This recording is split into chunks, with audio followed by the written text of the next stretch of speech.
여러분 안녕하세요. 은퇴를 앞둔 분들이 가장 많이 생각하는 노후 현금 흐름이 있습니다. 바로 주택임대입니다. 국민연금 받고 개인연금 받고 거기에 아파트 한 채 월세까지 받으면 노후는 꽤 안정적이지 않을까, 많은 분들이 이렇게 생각을 하죠. 그런데 실제로 해봤더니 상상과는 전혀 달랐습니다. 월세는 통장에 따박따박 들어오는 연금처럼 보이지만 현실에서는요, 세입자 문제, 월세 연체, 또 공실, 수리비, 세금, 건강보험료까지 모두 내가 감당해야 하는 말 그대로 임대사업이었습니다. 오늘은 실제 사례를 통해서 주택 임대가 노후에 왜 생각보다 위험할 수 있는지, 그리고 퇴직금을 부동산에 묶어놓기 전에 무엇을 꼭 따져봐야 하는지 알아보도록 하겠습니다. 김수현 씨는 60대 초반에 공직 생활을 마치고 은퇴했습니다. 평생 성실하게 일했고 은퇴 전부터 나름대로 노후 계획도 세워둔 사람이었습니다. 김 씨의 계획은 단순했습니다. 국민연금으로 매달 160만원, 개인연금으로 매달 100만원, 그리고 보유하고 있던 아파트 한 채를 월세로 돌려 매달 150만원을 받는 구조였습니다. 여기에 주식 투자에서 나오는 부가적인 수입까지 더하면 한 달에 대략 450만원에서 500만원 정도는 가능하다고 봤습니다. 이 정도면 부부가 생활하기에 부족하지 않다고 생각했습니다. 가끔 여행도 다니고 좋아하는 취미생활도 하고 손주들에게 용돈도 주면서 걱정 없는 은퇴 생활을 보낼 수 있을 것 같았습니다. 처음 계획은 퇴직금을 연금으로 받는 것이었습니다. 그런데 은퇴가 가까워질수록 생각이 바뀌었습니다. 퇴직금을 연금으로 나눠 받으면 매달 받는 금액이 너무 작지 않을까? 차라리 일시금으로 받아서 아파트 담보대출을 갚는 게 낫지 않을까? 대출을 다 갚으면 월세 150만원이 그대로 들어오지 않겠나? 결국 김 씨는 생각을 바꿨고 퇴직금을 일시금으로 수령했습니다. 그리고 그 돈으로 아파트 담보대출을 모두 상환했습니다. 계산은 깔끔했습니다. 대출이자 부담은 사라지고 월세 150만원은 매달 들어오고 국민연금과 개인연금까지 있으니 노후 현금 흐름은 안정적으로 보였습니다. 처음 몇 달은 정말 계획대로 흘러갔습니다. 국민연금이 들어오고 개인연금이 들어오고 월세도 제때 들어왔습니다. 김 씨는 생각했습니다. 역시 월세가 답이구나. 퇴직금으로 대출 갚길 잘했다. 이 정도면 은퇴 후 생활도 충분히 안정적이겠다. 그런데 어느 달부터 월세가 들어오지 않았습니다. 처음에는 대수롭지 않게 생각했습니다. 세입자는 젊은 부부였고 너무 착실해 보였습니다. 계약할 때도 별 문제 없어 보였고 생활도 안정돼 보였습니다. 김 씨는 이렇게 생각했습니다. 이번 달만 조금 늦겠지. 젊은 사람들이 사정이 있을 수도 있지. 다음 달에는 같이 보내겠지. 그렇게 한 달이 지나고 두 달이 지나고 세 달이 지났습니다. 그래도 김 씨는 처음부터 세게 나가고 싶지 않았습니다. 은퇴 후에는 괜히 사람과 얼굴 붉히는 일이 싫었습니다. 문제가 커지는 것도 부담스러웠습니다.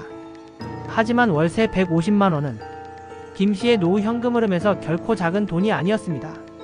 국민연금 160만원, 개인연금 100만원. 여기까지는 260만원입니다. 그런데 월세 150만원이 끊기자 김 씨가 생각했던 월 500만원 생활 구조가 흔들리기 시작했습니다. 6개월이 지나자 연체액은 900만원이 됐습니다. 이제 더 이상 미룰 수 없었습니다. 그는 세입자에게 전화를 걸었습니다. 받지 않았습니다. 문자를 보냈습니다. 답이 없었습니다. 며칠 뒤 직접 아파트에 찾아갔습니다. 우편함에는 고지서와 우편물이 수북하게 쌓여 있었습니다. 그 순간 그는 가슴이 철렁했습니다. 이거 일이 커진 것 아닌가? 겨우 통화가 됐습니다. 그런데 상황은 생각했던 것보다 훨씬 복잡했습니다. 집 계약은 여성 명의로 되어 있었는데 실제로는 혼인신고를 한 부부가 아니었습니다. 동거 중인 관계였고 계약자인 여성은 집을 나갔다고 했습니다. 연락도 잘 안 된다고 했습니다. 김 씨 입장에서는 황당했습니다. 월세는 밀려있고 계약자는 연락이 안 되고 집에는 다른 사람이 살고 있고 집 상태도 확인하기 어렵고 관리비까지 걱정해야 하는 상황이 됐습니다. 김 씨는 인터넷을 뒤지기 시작했습니다. 월세 연체 세입자 내보내는 법, 계약자가 연락 안 될 때 대처법, 명도 소송 절차, 보증금에서 월세 공제하는 방법. 검색을 할수록 머리는 더 복잡해졌습니다. 법적으로는 방법이 있었습니다. 하지만 현실은 간단하지 않았습니다. 내용 증명을 보내야 하는지, 명도 소송을 해야 하는지, 지금 살고 있는 사람이 누구인지, 집 상태는 어떤지, 밀린 관리비는 어떻게 해야 하는지 하나하나가 스트레스였습니다. 김 씨는 지인 변호사에게 물었습니다. 돌아온 답은 현실적이었습니다. 소송으로 가면 시간 걸립니다. 비용도 들고 마음고생도 큽니다. 가능하면 잘 달래서 내보내는 게 제일 낫습니다. 김 씨는 그 말이 더 힘들었습니다. 평생 공직 생활을 하면서 문제가 생기면 절차대로 처리하면 된다고 생각했습니다. 하지만 임대사업은 달랐습니다. 서류만의 문제가 아니었습니다. 사람의 사정, 감정, 연락 두절, 집 상태, 법적 절차가 모두 얽혀 있었습니다. 김 씨는 여러 번 전화를 하고 문자를 보내고 부동산에 부탁하고 직접 찾아가고 때로는 화를 참아가며 설득했습니다. 그 과정에서 가장 힘들었던 것은 돈보다 마음이었습니다. 아침에 일어나면 제일 먼저 휴대폰을 봅니다. 혹시 연락이 왔나? 혹시 월세가 들어왔나? 혹시 관리사무소에서 또 연락이 왔나? 여행을 가도 마음이 편하지 않았습니다. 밥을 먹어도 속이 편하지 않았습니다. 은퇴 후에는 스트레스에서 벗어날 줄 알았는데 오히려 집 한 채 때문에 하루 종일 마음이 묶였습니다. 결국 김 씨는 1년 6개월 만에 세입자를 내보냈습니다. 하지만 이겼다는 느낌은 없었습니다. 밀린 월세를 다 받은 것도 아니고 마음고생을 보상받은 것도 아니었습니다. 집을 다시 정리하고 수리하고 다음 세입자를 구해야 했습니다. 그리고 그는 다짐했습니다. 다음 세입자는 내가 직접 보고 결정하겠다. 직장도 확인하고 사람 됨됨이도 보겠다. 이번에는 절대 같은 실수를 하지 않겠다. 그런데 공인중개사의 말이 현실적이었습니다. 아무리 봐도 사람 속은 모릅니다. 계약할 때 멀쩡해 보여도 살면서 무슨 일이 생길지는 아무도 모릅니다. 김 씨는 다시 세입자를 들였습니다. 이번에는 조심해서 계약했습니다.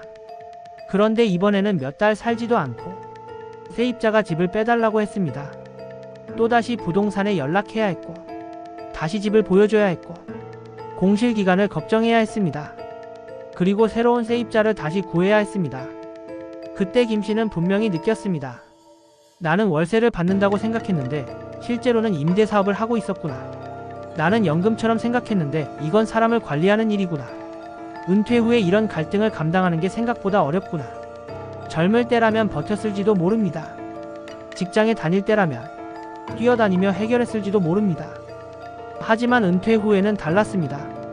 자신감도 예전 같지 않았고 체력도 예전 같지 않았습니다.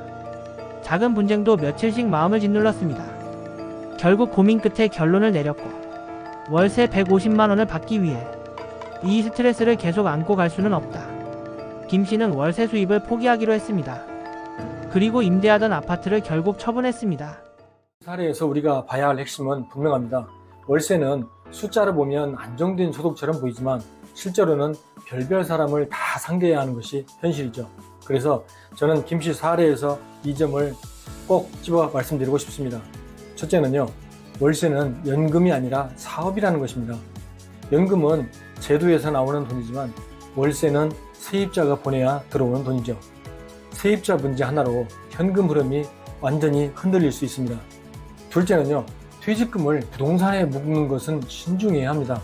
퇴직금은 은퇴 후에 20년, 30년을 버텨야 할 핵심 자산이지만 집에 한번 묶이면 필요할 때 꺼내 쓰기가 어렵게 됩니다. 셋째는요, 월세 150만 원이 전부 수입이 되는 것은 아니라는 겁니다. 여기에는요, 세금, 건보료, 또 수리비, 공실일 때 지출해야 되는 이 비용들, 또 중개수수료, 이런 걸 다 함께 봐야 합니다. 넷째로 월세는 생활비의 중심이 아니라 보조 수입이어야 합니다.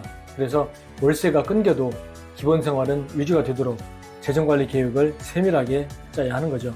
월세가 없으면 무너지는 구조다, 이러면 굉장히 위험한 겁니다. 그래서 은퇴 후에 자산관리는 이렇게 봐야 합니다.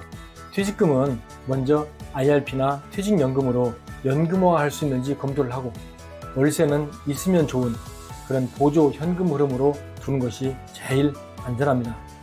퇴직금을 일시금으로 받아서 부동산에 넣기 전에 오늘 사례를 꼭 한번 떠올려 보셨으면 좋겠습니다. 네, 오늘 영상은 여기까지입니다. 네, 지금까지 은퇴설계연구소 김양경 대표였습니다. 감사합니다.